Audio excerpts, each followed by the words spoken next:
Hello everyone, welcome back to the channel. So ये जो video है this is made on demand because most of you might be thinking how this liquefied oxygen is made. It is made from the atmosphere only.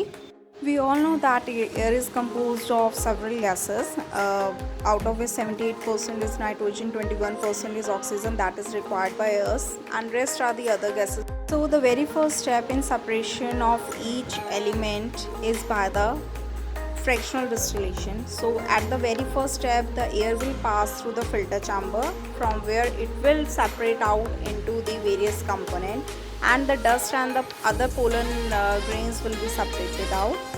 This separated air will then be condensed and fed into a purification unit, where it is purified, and all the three components, basically that water, carbon dioxide, hydrocarbons, nitrogen, argon and other gases are separated out. Carbon dioxide will come out as a dry ice during the cooling procedure. So the cooling take place at minus 175 degree to minus 185 degree Celsius. बहुत ही low temperature पे इसको liquefy किया जाता है, and all this gases will convert it into the liquefied elemental gas. Now after converting into liquid, it will enter into the distillation column. Now fractional distillation will take place. So fractions के basis पे जो है, density के basis पे these gases will undergo liquefaction at different temperatures. So oxygen will liquefy at minus 183 degrees Celsius, and other gases such as nitrogen and argon will be lighter than them and in the above fraction when compared to oxygen unit. So low pressure column, nitrogen from the high pressure column is refluxed to the top low pressure part, and in the middle raw argon will be extracted out, which now let's see the major components of the extraction unit. So first there will be a compressor. Atmospheric air will be compressed. Then filter package will be there, where all the dust particle and other pollen parts will be separated. Then cold tower, which will trace all the oil particle and impurities. Then comes the air tank, which act as an accumulator for pressure swing absorption cycle. Then there is a generator, which is made up of zeolite, and they separate oxygen and nitrogen from rest of the part.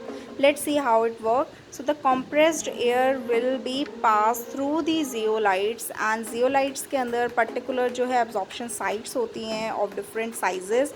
So on these pores oxygen will attach, and argon and nitrogen will flow out of the chamber. After this it will move into the storage part. So there the raw gas will be stored at a constant gas supply. Then it will move to the pump, where the raw gas oxygen will be compressed, and it move into the oxygen receiver, which act as an accumulator for further purification cycles.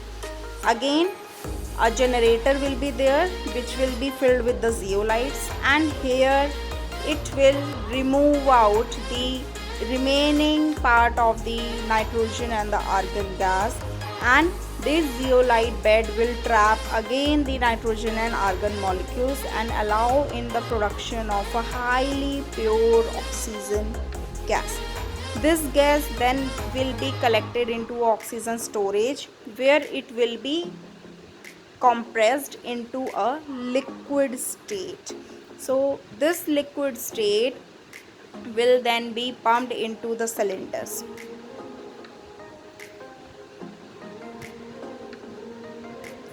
Then comes the cylinder filling ramp, where the high pressure oxygen will be moved into the cylinder at a liquefied stage. So liquefaction of oxygen take place at minus 183 degree Celsius. अगर आपको पता हो जो absolute zero है, absolute zero means minus 270 degree Celsius.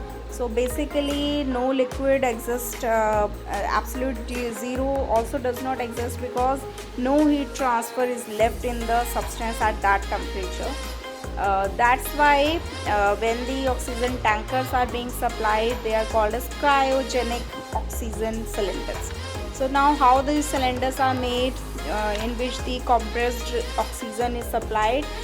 These iron rods are cleaved, they are cut down, and they are molded into the rounded shape at the bottom and the top. And after the melting and smelting of the iron, get it into a proper shape. Then to make these cylinders highly strong, they are tempered at a very high temperature, 1000 degrees Celsius. They are heated and then they are dipped into the liquid. This process is called as tempering. Once the cylinders are formed, the valves are drilled into it, where the valve for releasing inlet and outlet of the gas at a pressure will be attached to it. Actually, this 1.5 meter long cylinder, it has a capacity of holding 7,800 liters of oxygen, which is enough for a patient to survive for 1 hour. 130 liter per minute is required by a patient. Now these cylinders are ready to be used. Thank you so much for watching. Stay safe at home.